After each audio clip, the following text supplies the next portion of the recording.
एक ही रेखा पर जो है लंब दो रेखाएं परस्पर समानांतर होती हैं। इसको करने के लिए सबसे पहले अगर मान लीजिए हमें लंब किस तरीके से हम खींच सकते हैं, तो हम सेट स्क्वायर की सहायता से लंब खींच सकते हैं। इसके अलावा चांदा आपने देखा होगा ना, चांदे की सहायता से भी 90 अंश का कोण बनाते हुए लंब खींच सकते हैं। अगर मान लीजिए ये दोनों नहीं और हमें प्रकार की सहायता से 90 अंश का कोण खींचना है तो कैसे खींचेंगे? इसके लिए क्या करेंगे आप जो है वो आप इस तरीके से आप प्रकार जो है ये इसको जहाँ पे भी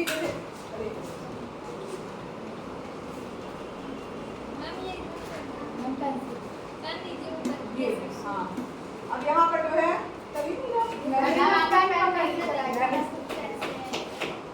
हाँ इस तरीके से जो है वो क्या करना है आपको एक चाप लगाना है। ठीक, फिर इसको बिना हिलाए डुलाए जो है वो क्या करना है आपको ये यहाँ पर रखना है इस वाले कोने पे, और इसके बाद जो है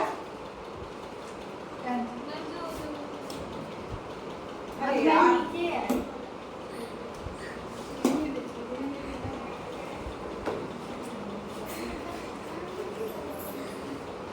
ये इस कोने पे रखना है और इसके बाद जो है वो आपको एक चाप इधर मारना। समझ में आ रहा है? Yes ma'am. फिर इसी चीज को उठा करके कहाँ पे रखना है? इस नोक को यहाँ जहाँ पे हमने ये चाप लगाया यहाँ पे रखना है। ठीक है, समझ में आ रहा है? और एक चाप और मारना। समझ में आ रहा है? यस। फिर इसके बाद जो ये आपके पास दो पॉइंट हो गए हैं, इस पॉइंट से जो है वो रख के आप चाप मार सकते हैं। तो इसके लिए आप क्या करेंगे, जैसे ये आपके दो पॉइंट है, अब इसमें से रख के जो है आपको चाप मारना है। तो आपने यहाँ तक भी मारा ही हुआ, मतलब ये यहाँ तक गया था, ये यहाँ एक चाप लगा। दूसरी बार भी क्या करना है, इसको पलट लेना है। ऐसे कर लिया आपने और इसको कहाँ रखा, यहाँ रखा और यहाँ पर रख के फिर हमने क्या किया, एक चाप लगाया। लगाने के बाद जो ये बिंदु प्राप्त होता है, ठीक है, इस बिंदु से जो है वो जाती हुई जो है वो स्केल की सहायता से सीधी पटरी की सहायता से जो है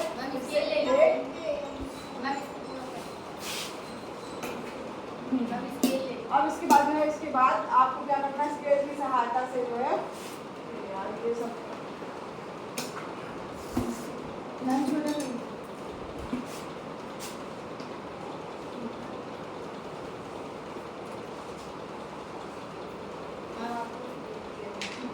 फिर इसके बाद इस तरीके से आपको एक खींचने का है। ठीक है, तो ये आपकी क्या हो जाएगी, इस दी गई रेखा पर जो है लंब रेखा हो जाएगी। समझ में आ रहा है?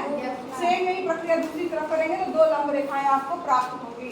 ठीक है, इसी तरीके से यही प्रक्रिया करेंगे तो यहाँ पर जो है आपको एक दूसरी लंब रेखा जो है वो प्राप्त हो जाएगी।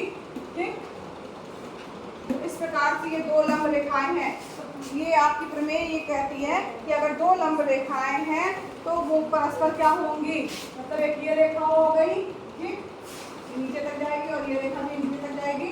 तो ये दोनों भी अगर मान लो कोई दी गई रेखा ए बी है या एल रेखा है मान लो, ठीक है, और ये एम है और ये एन है, किसी दी गई रेखा दी जाएगी, किसी दी गई रेखा पर लंबवत दो रेखाएं अगर दी गई हैं तो ये भी परस्पर आपस में क्या होंगी, समानांतर होंगी। क्या होंगी? समानांतर होंगी। इसी पर आधारित प्रश्नावली के प्रश्न है। चलिए यहाँ पर जो है आपको बताना है 9B का पहला क्वेश्चन देखिए। 9B चतुर्भुज बना हुआ है और इसमें कह रहा है कि इसके जो सारे चारों कोण क्या है आपके समकोण है। नहीं, समकोण है। एक कोण क्या है? समकोण। समकोण का मतलब क्या होता है जानते हो? किस कोण को समकोण कहा जाता है? 90 डिग्री। 90 डिग्री के कोण को समकोण कहा जाता है। तो ये चारों कोण आपके समकोण दिए हुए हैं और यहाँ पर ये ए दिया है, ये बी है, ये सी है और डी है।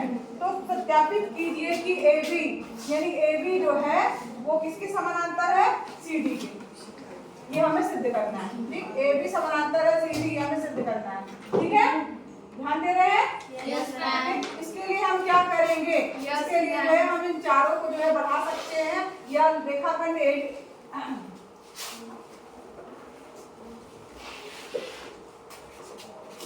इसको हमने बढ़ाया। ठीक है, तो यहाँ पर क्या लेंगे, ए डी रेखा। ठीक है, रेखा में अब यहाँ पर ध्यान दीजिए क्योंकि ये क्या है, सब 90 डिग्री के हैं, 90 अंश के है ना, तो यहाँ पर जो है चूंकि ये 90 अंश के हैं तो यानी ए बी लंब है। इसमें क्या हम देख रहे हैं कि ए बी जो है वो लंब दिया हुआ है इसके ए डी के। क्यों लंब है? क्यों? क्योंकि ये कोण हमारा क्या बन रहा है, 90 अंश का। ठीक है, क्या लिखेंगे, एंगल बी ए डी बराबर 90 डिग्री, इसलिए ए बी लंब होगा ए डी। ध्यान दीजिए, सबसे पहले हम क्या लिख रहे हैं, BAD, ये कितना है 90, ठीक है, 90 का मतलब हुआ लंब, ठीक है, तो ये 90 डिग्री है तो उसका मतलब क्या हुआ कि AB लंब है AD, इस पर लंब है कौन, AD, समझ आ रहा है? अब इसी तरीके से एंगल CDA बराबर 90 डिग्री, मतलब ये वाला कोण CDA बराबर कितना दिया है 90 डिग्री, तो इससे क्या निष्कर्ष निकल के आया कि CD लंब है AD पर, CD लंब है AD पर, समझ में आ रहा है? समझ में आया? Yes ma'am. ये 90 डिग्री का कोण है तो इसका मतलब हुआ कि ये रेखा जो है इस पर क्या है, लंब है। अब यहाँ ध्यान दीजिए, ये भी लंब है इस पर और ये भी लंब है इस पर, और अभी अभी हमने एक प्रमेय क्या पढ़ा कि दो अगर रेखाएं जो एक किसी रेखा पर लंब है तो परस्पर क्या होती है, समानांतर होती है, यही पढ़ा ना?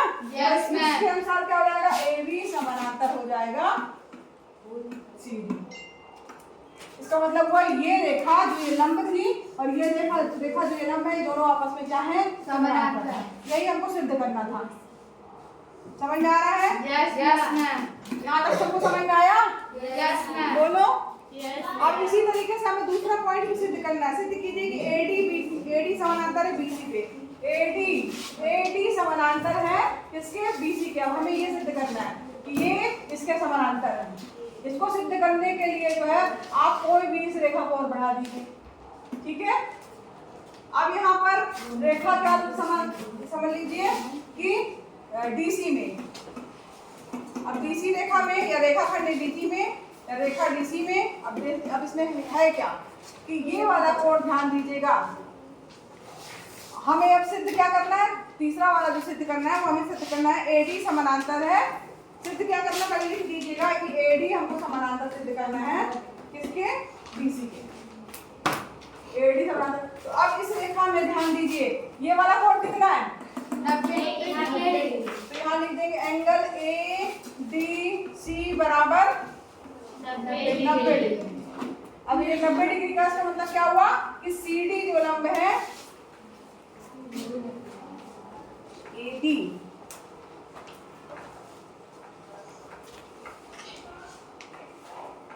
हाँ चूंकि ये देखो ये कोण क्या है 90 डिग्री का है, ठीक है, तो इसका मतलब क्या हुआ ये AD जो है वो इस पर लंब है, समझ में आ रहा है? यस। AD जो है वो किस पे लंब है, हाँ ये DC पे, समझ में आ रहा है? Yes ma'am. ये वाली भुजा इसकी कोण 90 है, यस मैम। इसका मतलब हुआ ये भुजा इस पे लंब हुई यस इस मैम। पे, ठीक। उसी तरीके से ये वाला कोण भी 90 है, कौन सा, ये वाला कोण DCB बराबर 90 डिग्री, तो इसका मतलब क्या हुआ ये BC भुजा भी इस पर क्या है, लंब है, BC लंब हो जाएगा इस पे, BC पे। आया समझ में? Yes ma'am. अगर ये 90 है तो इसका मतलब हुआ ये इस पे लंब है और ये 90 है तो इसका मतलब हुआ ये भुजा इस पे लंब है, तो इस भुजा पे ये भी लंब है ये भी लंब है, तो ये दोनों भी आपस में क्या होंगी, समानांतर होंगी, ठीक है। Yes ma'am. तो कौन कौन समानांतर हो जाएगा, ये AD समानांतर हो जाएगा, ठीक। दूसरा जो हमें प्रूफ करना था वो यही प्रूफ करना था, समझ में भी आया, नोट किया? चलिए अब इसके बाद जो है नेक्स्ट क्वेश्चन है आपका सेकंड नंबर का क्वेश्चन, चित्र बहुत ही आसान है, समझ लीजिए, उसमें हम चित्र में ही बता दे रहे हैं, देखिए इसमें दो रेखाएं दिख रही होंगी आपको, ठीक है, और इनका नाम है L और M, और यहाँ पर दिख रहा है प्रश्न में कहा है कि इनको एक तिर्यक रेखा जो है वो काट रही है जिसका नाम क्या है T, नहीं हाँ T दिया हुआ है, T तिर्यक रेखा काट रही है, और साथ साथ ये दिख रहा है कि जिस पे काट रहे हैं उसका नाम P और Q है, और ये भी लिखा हुआ है 2 और 3, यानी एंगल नंबर 2 नंबर इसको दिया है, इसको दिया है 1, इसको दिया है 3, ठीक है, और बता रहा है कि 2 वाला 90 है और 3 वाला भी क्या है 90 है, तो हमें बताना है कि L और M परस्पर समानांतर, ये बताना है कि L और M समानांतर है, कोई दिमाग लगा सकता है कैसे ये समानांतर होंगी, मैम क्योंकि बराबर है, L और M समानांतर बस पूछा गया है कि होंगी, क्यों होंगी, हाँ क्यों होंगी,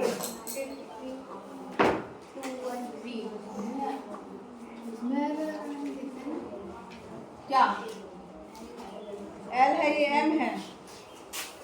यहाँ ध्यान दीजिए, अब इसको कैसे सिद्ध करेंगे पहले समझ लीजिए, फिर आप लिख लीजिएगा। सभी बच्चे समझिए, पहले सिर्फ समझिए, समझिए। चूंकि यहाँ पर दिया हुआ है क्या, एंगल 2 बराबर कितना दिया है, एंगल 3 बराबर कितना दिया है, 90। अब एंगल 2 बराबर 90 का क्या मतलब हुआ कि एल रेखा जो है वो टी पर लंब है।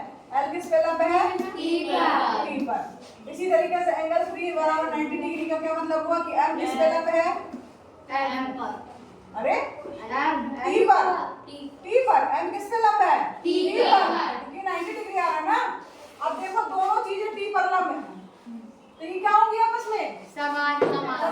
क्योंकि अभी हमने पढ़ा है कि अगर दो रेखाएं किसी रेखा पर लंबवत हैं तो वो परस्पर समानांतर होती है।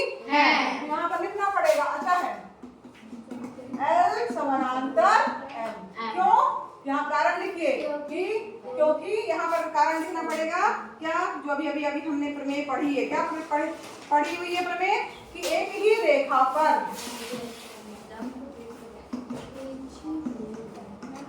लंब रेखाएं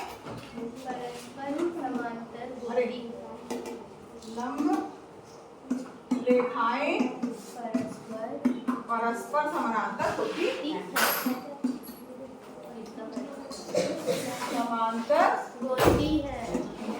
समझ में भी आया, यस मैम। आया समझने के लिए कारण आपको लिखना पड़ेगा। एल लंब है टी पर, एल लंब है सॉरी एम लंब है टी पर, तो दोनों जब टी पर लंब है तो उसका मतलब ये दोनों क्या होंगे, समानांतर। अब यही सिद्ध करना था। इसके बाद एक चीज और पूछी, एंगल 1 और एंगल 3 का मान भी बताइए। एंगल 1 और एंगल 3 कैसे निकालेंगे, कोई बता सकता है? एंगल 1 और एंगल 3 का मान बताइए। एंगल 1 प्लस एंगल 3, हमको 2 और 3 पता है, 1 नहीं पता, निकाल सकते हैं एंगल 1 कितना होगा? प्लस कर देंगे। कैसे कर देंगे बताओ, एंगल 1 कैसे निकालोगे? चूंकि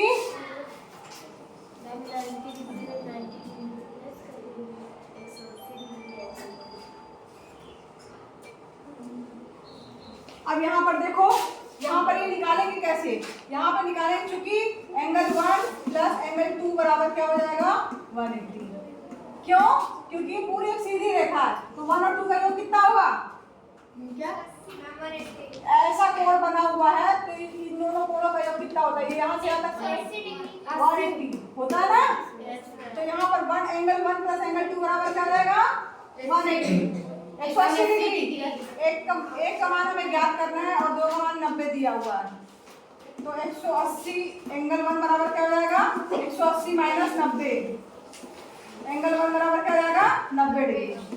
अब एंगल 1 90 आ गया और एंगल 3 का मान भी 90 दिया हुआ है, अतः